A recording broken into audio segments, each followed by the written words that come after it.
کوئی حوالہ دینے کی ضرورت نہیں ہے. اسماء اور رجال کی جو کتاب جس میں امام نسائی کا ذکر ہے، جو جی چاہے اٹھا کے دیکھ لیں، ہر کتاب میں ایک ہی واقعہ ہے. اس واقعے پر کوئی رد و قضا اور کوئی اختلاف و نزاع نہیں ہے. امام نسائی کے حالات میں، اسماء و رجال میں اور ائمہ اور حدیث کے احوال میں جو کتاب ائمہ کی اٹھا کے دیکھ لیں، آپ کو ان کی وفات کا یہی سبب ملے گا. ایک حوالہ دینے کی بھی ضرور، ہر کتاب میں یہی ہے. یہ ماحول تھا. واقعہ تو ہو گیا ختم.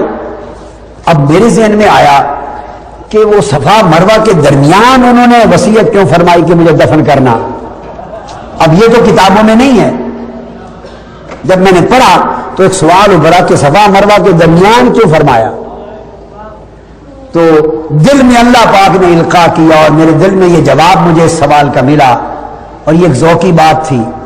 اور جہاں جو لوگ جن کو حاضری نصیب ہوتی ہے ان کو سمجھ آ جائے گی کہ چونکہ حضرت علی کے مناقب پر شہید ہوئے تھے، صفا مروہ اس لیے کہا کہ صفا اور مروہ کے درمیان باہر کی طرف محلہ بنو ہاشم ہے، وہیں مولا علی اور مرتضیٰ کا گھر تھا، وہیں حضرت خدیجہ الکبریٰ کا گھر تھا، وہیں سیدہ فاطمہ. تو تمام بنو ہاشم، حضرت عبد المطلب اور حضرت عباس، کل بنو ہاشم، باب بنی شیبہ، بنو عباس، جب صفا مروہ آپ کرتے ہیں تو آپ کو سارے دروازے محلہ بنو ہاشم کے اندر کھلتے نظر آتے ہیں.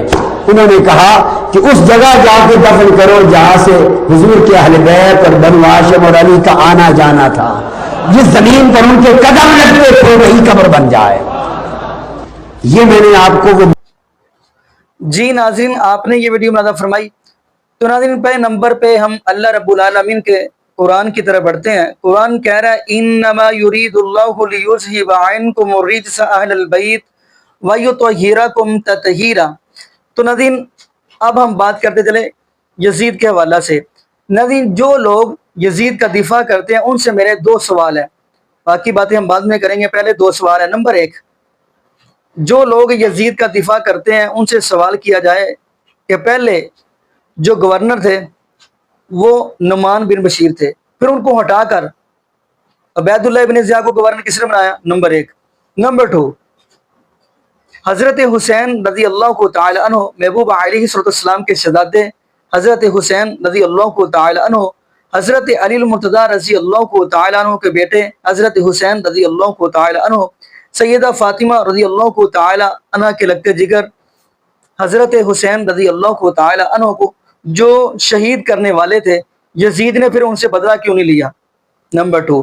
اب ناظرین، یہاں پہ میں اور بات کرتا چلوں. ناظرین، جب تک ہمارا اہل بیت کے ساتھ سچے دل کے ساتھ محبت اور پیار نہیں ہوگا، سمجھ لیں ہمارا ایمان ہی کمپلیٹ نہیں ہوگا، ہمارا ایمان نہیں ہوگا.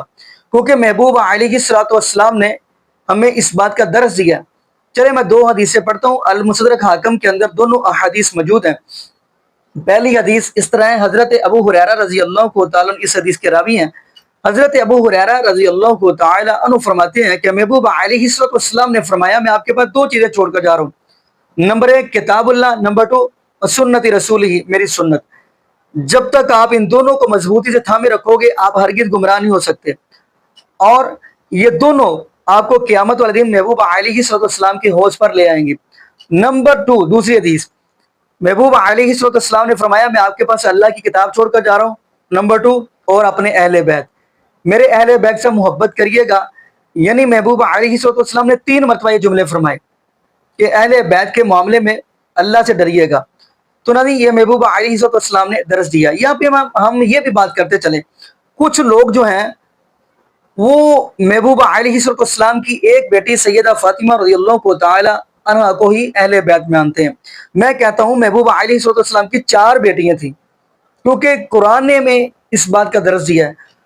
اور دکھ ان پہ ہوتے ہیں جو ایک بیٹی کہتے ہیں محبوب علیہ السلام کی سیدہ فاطمہ رضی اللہ تعالی عنہ، انہوں نے شاید قرآن پڑھا ہی نہیں، قرآن کھولا ہی نہیں، ان کو قرآن کا علم ہی نہیں. کیونکہ قرآن کہہ رہا ہے یا ایھا النبی قل لازواجک وبناتک ونساء المؤمنین یدنین علیہن من جلابیبہن ذالک ادنی ان یعرفن فلا یؤذین وکان اللہ غفورا رحیما. اس آیت کے اندر اللہ رب العالمین فرما رہے ہیں میرے محبوب علیہ السلام جی، یا ایھا النبی قل لازواجک، آپ کہہ دیجئے اپنی ازواج مطہرات سے وابا ناتیکا اور اپنی بیٹیوں سے، یعنی جمع کا سیگا یہاں پہ وابا ناتیکا، اگر بنتن ہوتا تو ایک بیٹی، آگے فرمایا ونساء المؤمنین اور مومنوں کی عورتوں سے، جب بھی گھر سے نکلنا ہے تو پردہ اوڑھ کر نکلنا ہے۔ اس قرآن پاک کی آیت سے پتہ چلتا ہے کہ محبوب علیہ السلام کی 4 بیٹی ہیں۔ اب ناظرین، محبوب علیہ السلام کی ازواج مطہرات بھی اہل بیت ہیں۔ اگر آپ کو پتہ ہے گھر والیوں کو اہل بیت کہا جاتا ہے، اگر آپ سورہ ہود کا مطالعہ کریں گے تو حضرت ابراہیم علیہ السلام کی بیوی اماں جی سارہ سلام اللہ علیہا کو اللہ رب العالمین نے سورہ ہود کے اندر اہل بیت کہا ہے۔ سورہ قصص کا مطالعہ کریں گے تو وہاں پہ اللہ رب العالمین نے نبی موسیٰ علیہ السلام کی والدہ کو اہل بیت کہا ہے۔ تو باقی ناظرین یہاں پہ ہم یہی دعا کرتے ہیں اللہ پاک ہمیں عقیدہ توحید نصیب فرمائے۔ باقی ناظرین یہاں پہ ہم دعا کرتے ہیں اللہ پاک ہمیں محبوب علیہ السلام کی شریعت کے مطابق زندگی گزارنے کی توفیق دے، اور اللہ پاک ہمیں 5 وقت کا پکا سچا نمازی بنائے، اور جتنے بھی بے اولاد جوڑے ہیں اللہ پاک سب کو نیک نورینہ صحت تندرستی والی ایمان والی لمبی زندگی والی اولاد عطا فرما دے۔